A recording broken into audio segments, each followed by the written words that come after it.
Hi, my name is Mike Cromwell, Evangelist Advisor with Netrio.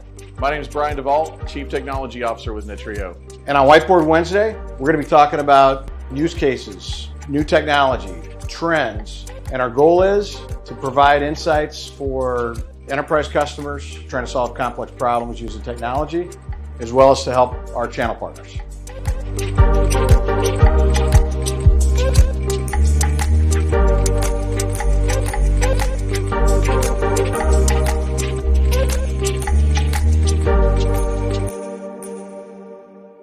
So for our first Whiteboard Wednesday today, we're going to be talking about the importance of onboarding, because that's something that oftentimes, once companies get to the point where they realize they're going to outsource the management of their IT. They've gone through due diligence, they've talked about it strategically, and now they want to pivot and choose the right provider.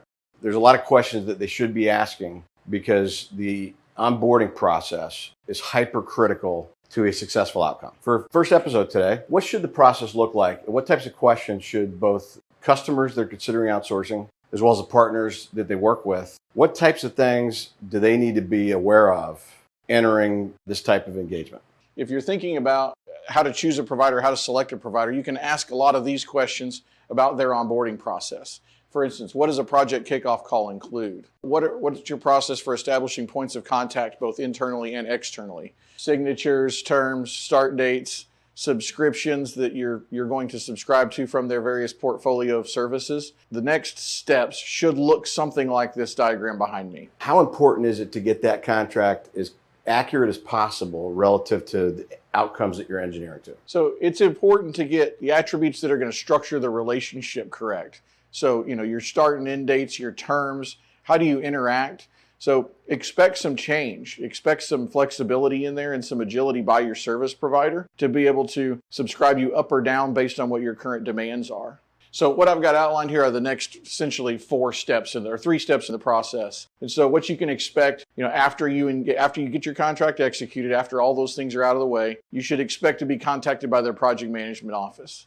But what you're looking for are things like a project plan, something that they didn't create for you. This should be a templated process, something that's repeatable and something that this organization has executed multiple times. Us as a service provider, Netrio as a service provider, needs to understand what the client's organization looks like, not necessarily from an org chart perspective, but who the stakeholders are and what their roles and responsibilities are within the execution of the project framework. And what's the impact that you are missing one of these contacts or that it's the wrong person?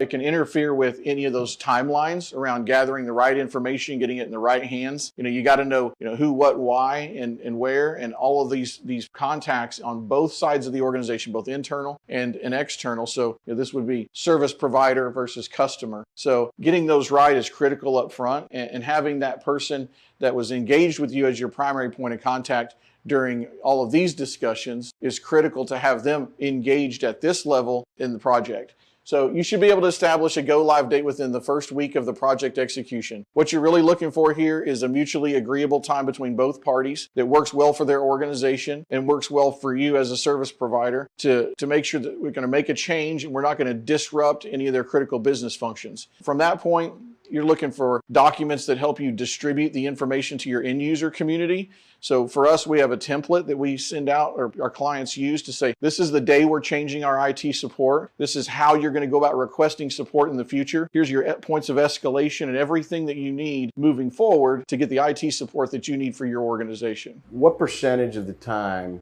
does an organization not have some of the things that you're providing, and that actually adds value in this process? I'd say almost 100%. So typically we're very involved in the delivery of the templates, the customization of those templates. Sometimes they want us to brand them with their internal branding. We have the ability to do all of that since we produce them all internally. And of course, we customize them slightly based on how they want to communicate with their end users. It's a good sign of the maturity of an organization when you enter into an engagement or even up front, asking them for examples of templates they've used in the past for successful projects. And, we always set the stage to be, it's going to take us 4 to 6 weeks to onboard. If it's closer to that 4-week timeline, then that means the client has a high degree of documentation already completed about their environment, and that some of those steps are going to go much more quickly than others. How long does it take to go from contract execution through to the end of step 4. This should be week 1. Week 1 is right here. Be prepared to answer these questions. If your MSP doesn't ask you these questions, be cautious. And almost like to build the house. You don't build it on a shaky foundation, you build a strong foundation. So what we're talking about here, these steps here set the foundation for the onboarding process. The onboarding process sets the foundation for getting to that successful outcome. That's right. So next episode, we're going to talk about the onboarding process in detail. So that's going to talk through assets, the various types of assets, users, groups, infrastructure, servers, data centers, SaaS providers, all of the workloads within the client's environment, hyperconverged infrastructure, desktops, everything under the umbrella of the support subscriptions that are outlined during the contract execution, and then anything that changes as part of our discovery, our network discovery and assessment. We're going to talk about other emerging technology in the industry and how it has the ability to change the way you do business, opportunities to improve the way that your workers work remotely and improve their productivity. It's a complex journey to navigate, and so part of what we hope to deliver is insights around what type of questions to ask, what types of things to consider.